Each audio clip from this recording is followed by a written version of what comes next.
The wind screamed through the Montana mountains like a beast that had lost its mind. It slammed against the thick log walls of Jed Holt's lonely cabin, shaking the roof but never breaking it. Inside, the fire glowed steady, throwing shadows across his rough face. Jed sat by the hearth, knife in hand, carving another wooden wolf. Always wolves. They were the only companions who seemed to understand him. At 39, Jed looked older. His hair had grown long, dark with streaks of gray.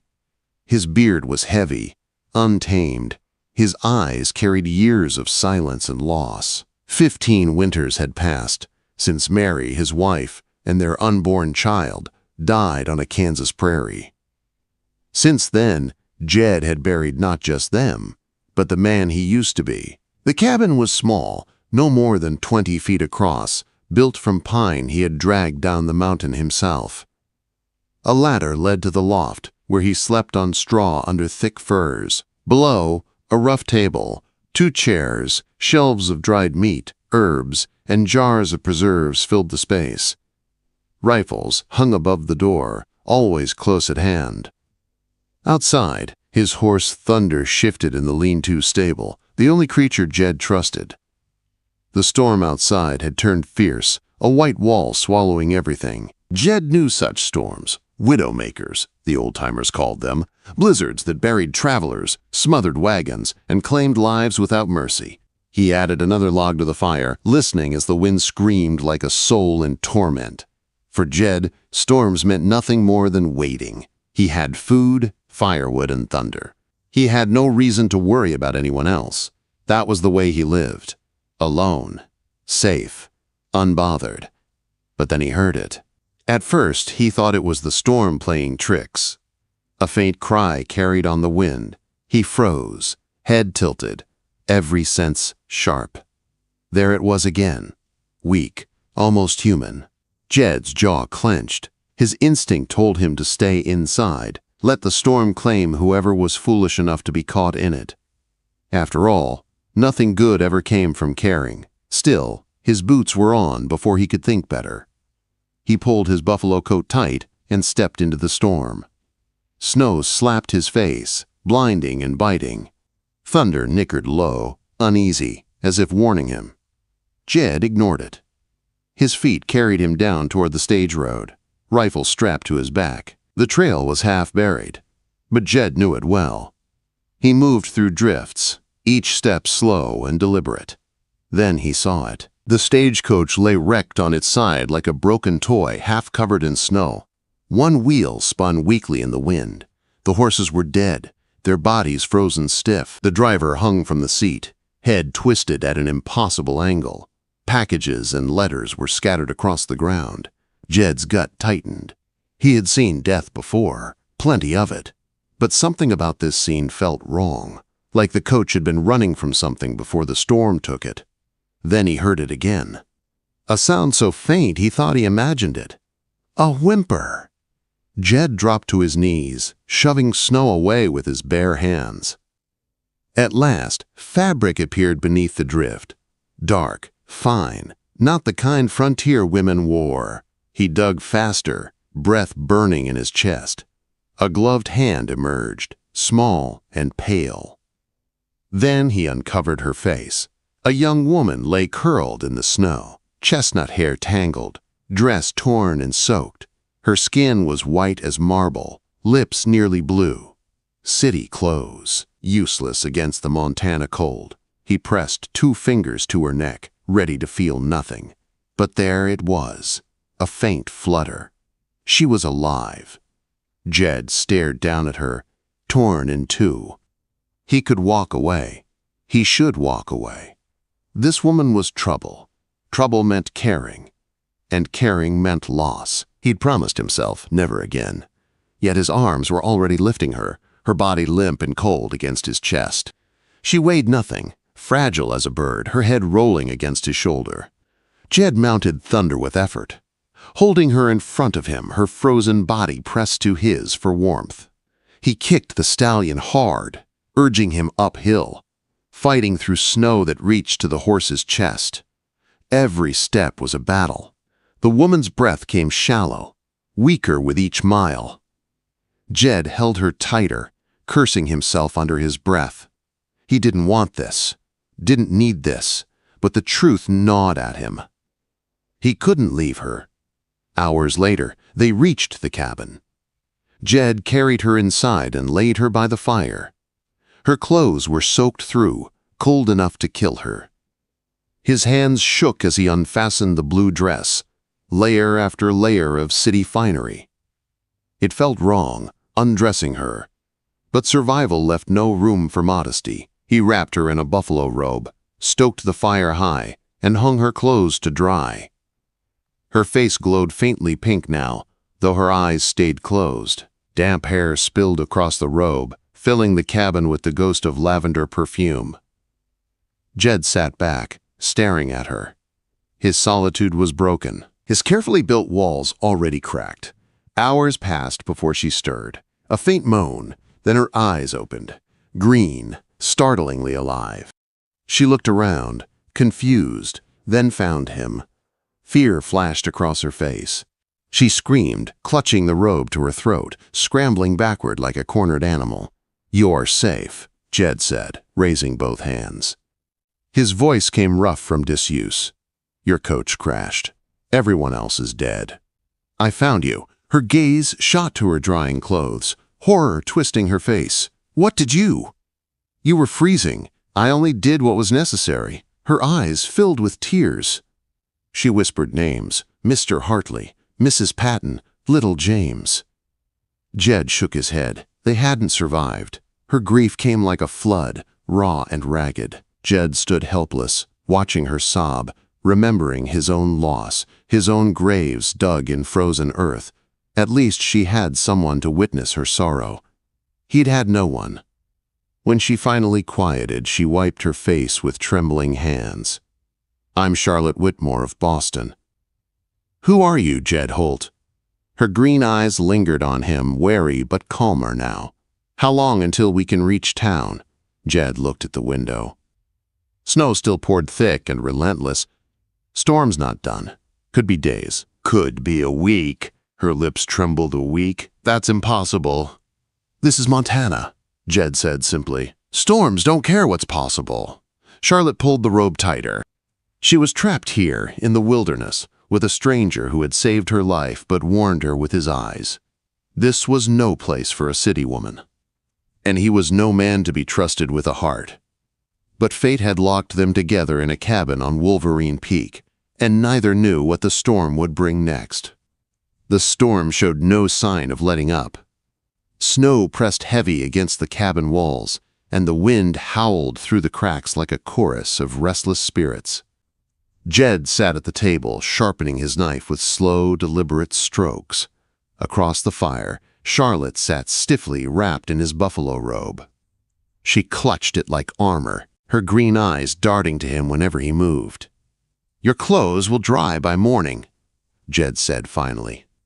His voice came low, as if he'd forgotten how to speak. "I'll find you something else until then." Charlotte straightened her back.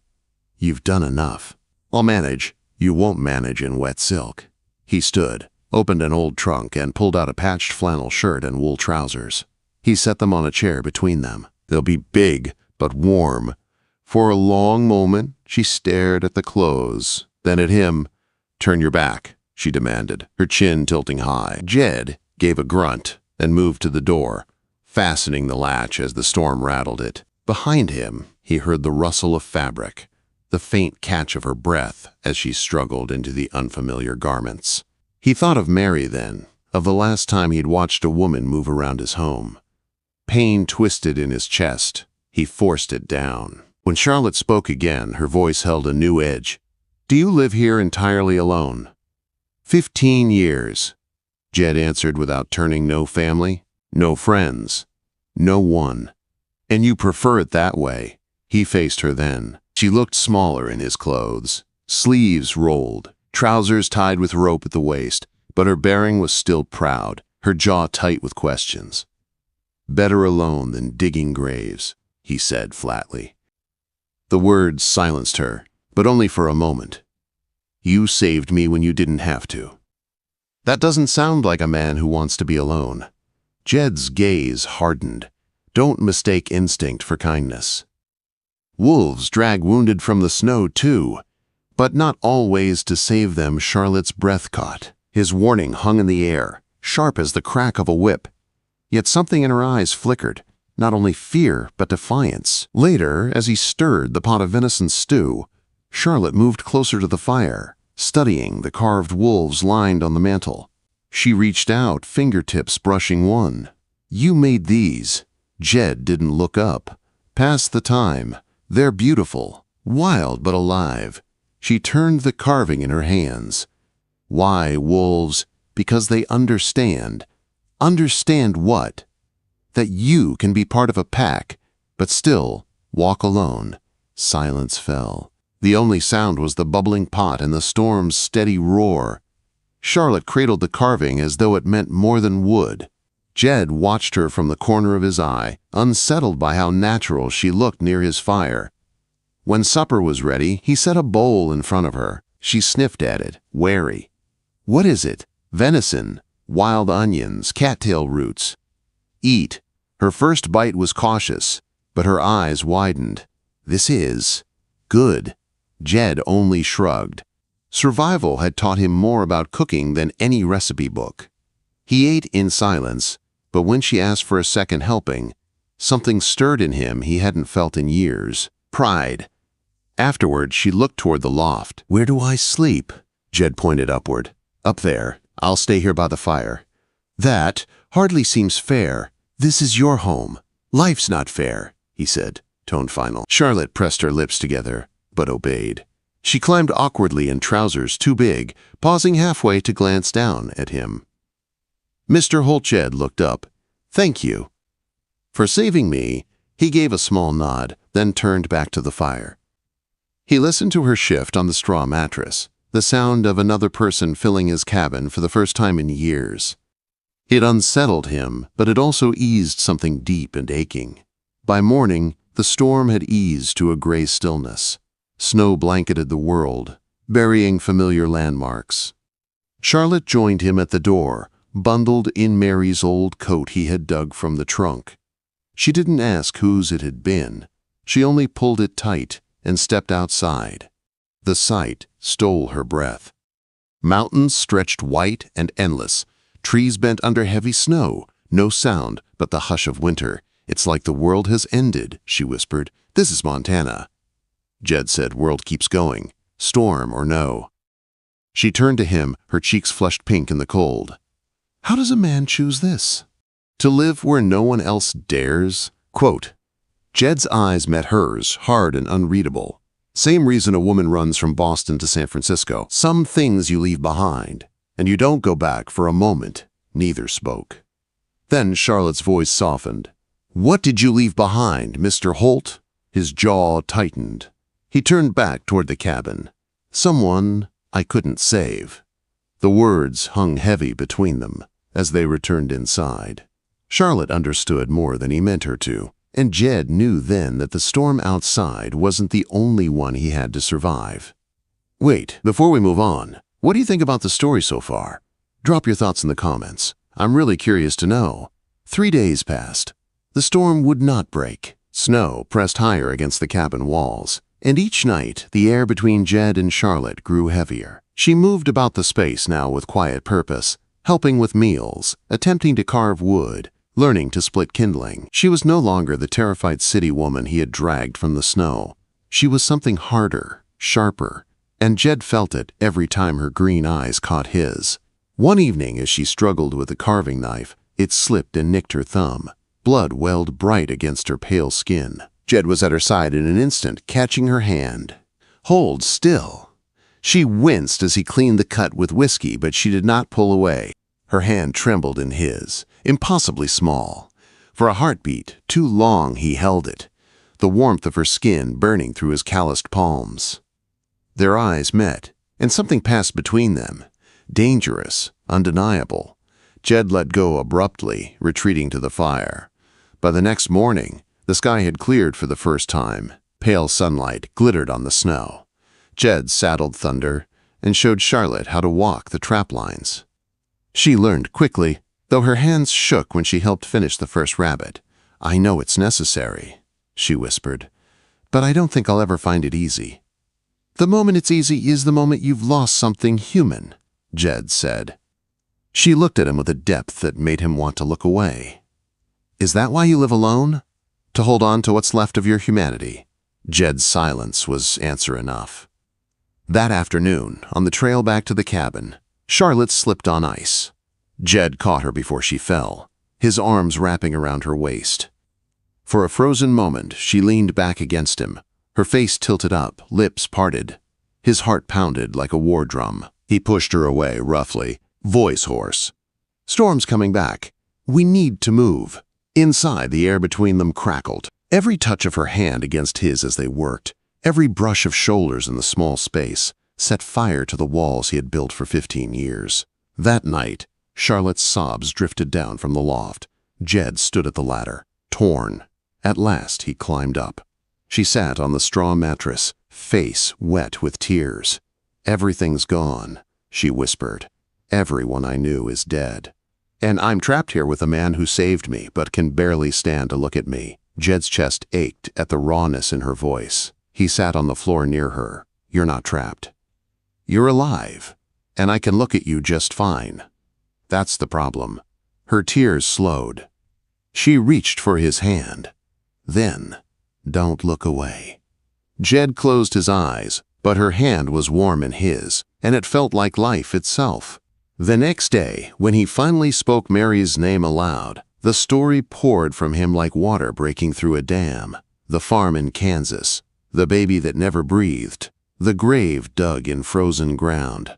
Charlotte listened, her eyes steady, her hand on his. When he finished, she touched his face with trembling fingers. "You're terrified, Jed. Not of death, but of living again." "But I'm not afraid. Not with you," he tried to warn her, tried to push her away. But when she whispered his name, when her lips brushed his, 15 years of loneliness shattered. Jed crushed her against him, kissing her like a man starved. From then on, everything changed. For 3 days, they lived as if the storm outside had never existed, laughing, working, carving together, holding each other at night. Jed felt alive again, a dangerous and beautiful thing. But peace never lasts long in the mountains. On the 4th morning, thunder's sharp neigh warned them. 3 riders appeared on the trail. Jed's gut went cold. He knew trouble when he saw it. He loaded his rifle and told Charlotte to stay hidden, but she stood her ground, rifle in hand. "This is my fight too," the lead rider dismounted. He was polished, well-fed, dressed in fine Eastern clothes. Charlotte gasped Richard, she whispered. Her fiancé. Peyton's smile was thin as a blade. "Darling, you've had your little adventure. Now it's time to come home. Your father's debts won't vanish just because you ran." Charlotte stepped beside Jed, shoulders squared. "I am not your property, and I will not marry you." Quote, anger twisted Richard's face. He waved to his hired guns. "Take her." The crack of gunfire split the air. Jed dropped one man with a clean shot. The other scrambled for cover. Richard raised a pistol, then jerked back as Charlotte's bullet tore through his hand. Her voice shook, but her aim did not. "The next one goes in your chest." The fight ended as quickly as it had begun. The hired guns surrendered. Richard cradled his bleeding hand, face pale with fury. "You'll regret this, Charlotte. You could have had everything." Charlotte's green eyes blazed. "I already have everything." "Everything that matters," Richard fled, his threats swallowed by the mountains. The snow closed around his tracks, and the world grew quiet again. Charlotte's rifle slipped from her hands. She shook with delayed fear. Jed caught her, holding her against his chest. "You did it. You saved us." Tears streamed down her face. "I thought I couldn't be strong enough, but I was."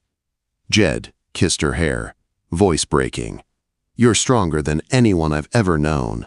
Strong enough to make me believe again." Weeks later, with winter fading, they stood in the small church in Cedar Ridge. Charlotte wore a simple dress, wildflowers in her hair. Jed, freshly shaven, spoke vows he thought he'd never say again. When he said, "I do," it carried the weight of every lonely year and every broken promise finally healed. Back in the mountains, their cabin became a home. Wolves still stood guard on the mantle, but they no longer spoke of loneliness. They spoke of a pack, of survival, together. And when Charlotte laid her head against Jed's chest that night, whispering, "I choose you, every day, no matter what comes," Jed knew the truth.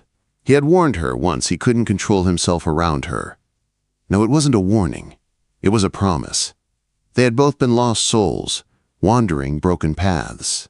But against the fury of storms, the cruelty of men, and the weight of their pasts, they had found each other.